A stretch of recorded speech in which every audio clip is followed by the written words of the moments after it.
Great. Viv, thanks a lot for that wonderful introduction. He's a great MC. Let's give him a round of applause.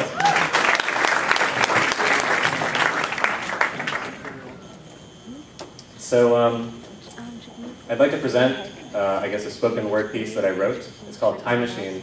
And thanks to all the organizers for putting this awesome event together. It's really a great opportunity for all of us.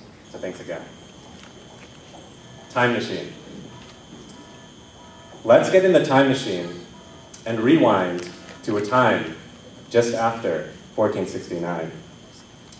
We find ourselves in Punjab before it existed, a time and place where darkness and drudgery persisted. But in this environment, two men traveled, sang, and brought light. Guru Nanak and Mardana were here to fight the good fight.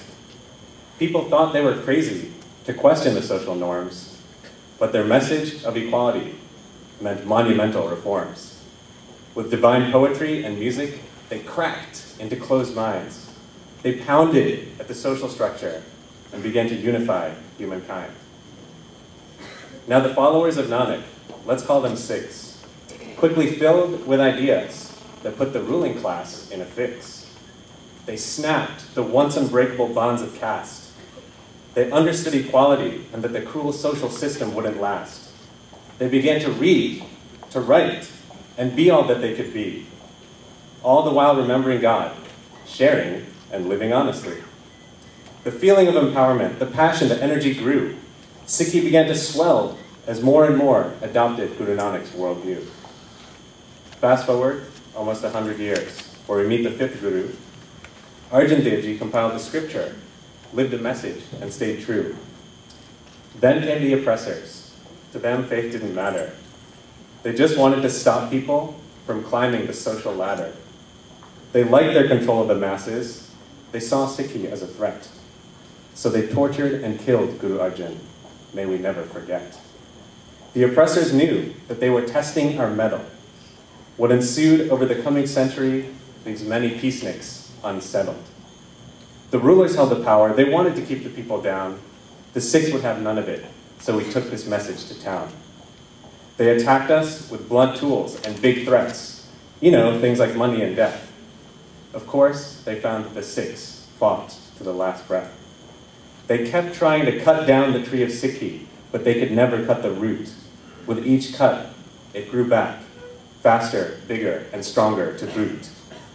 Now we find ourselves on Vaisakhi Day in 1699. Flags are waving, the crowd is gathering. People are enjoying the sunshine. The 10th Guru, Guru Gobind Singh, caught his followers by surprise and decided to make this the day that the Khalsa would rise. Nanak's original message, so simple and profound, was now carried forth by soldiers, saints, known the world round. The Khalsa marched forward with both serving bow and sword on a mission to help the oppressed without an expectation of reward. The Singhs and Gaurs, the lions and princesses, kept Nanak's message alive, even if it meant that they themselves would never survive. They did it for their children and for future generations like us. They made the ultimate sacrifice. In Waheguru, they placed their trust. Fast forward to now, and here we find ourselves today. A noble and gallant people. Wait, what did I just say? Let's be honest with ourselves. I think we've slipped a bit. Instead of holding fast to Nanak's pure ideals, we've sized them down to fit. A once principled and proud people, ready to die to preserve the Guru's blessed vision, now we struggle with our identity and seem to suffer from indecision and division. We're good at turning words and justifying our own self-centered positions, drawing targets where we shoot our wayward arrows. We lack true purpose or mission.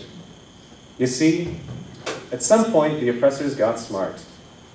The events of 1984, well, they were just the start. Instead of coming after us openly and threatening our lives, the oppressors come in new forms that help us eliminate our own drive. Give them bread and circuses, let the masses be entertained. And so we spend our time watching movies and playing video games. When we look at the world, we find that our community is not so unique. Languages are rapidly disappearing. and the future for many looks bleak. As many of us try to approach Sikhi, we're like kids in the cockpit of a 747. Forget about flying. We don't even know how to start the engine. In fact, it seems like we might be accelerating our own oppression. Is there hope, you ask? It all starts with your own mind. If you want the message to survive, start to seek the truth, and you shall find. This effort requires little resources or time, merely a commitment to the pursuit of the divine. The Sri Guru Granth Sahib Ji, the message, it's in a room in your house somewhere. Realize that a lot of blood was spilled to get it there. Open the pages and sit behind it. If you have a question, the answer, you'll find it. You'll discover a poetic manual to cross the deep world ocean. Effectively a guide to swimming through Simran, dedication, and devotion.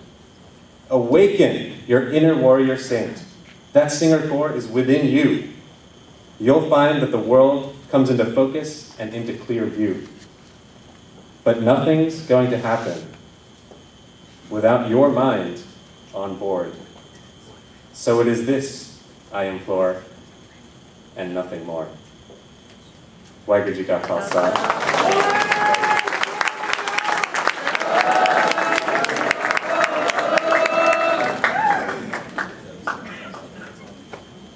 Savraj Singh, everybody. Savraj Singh.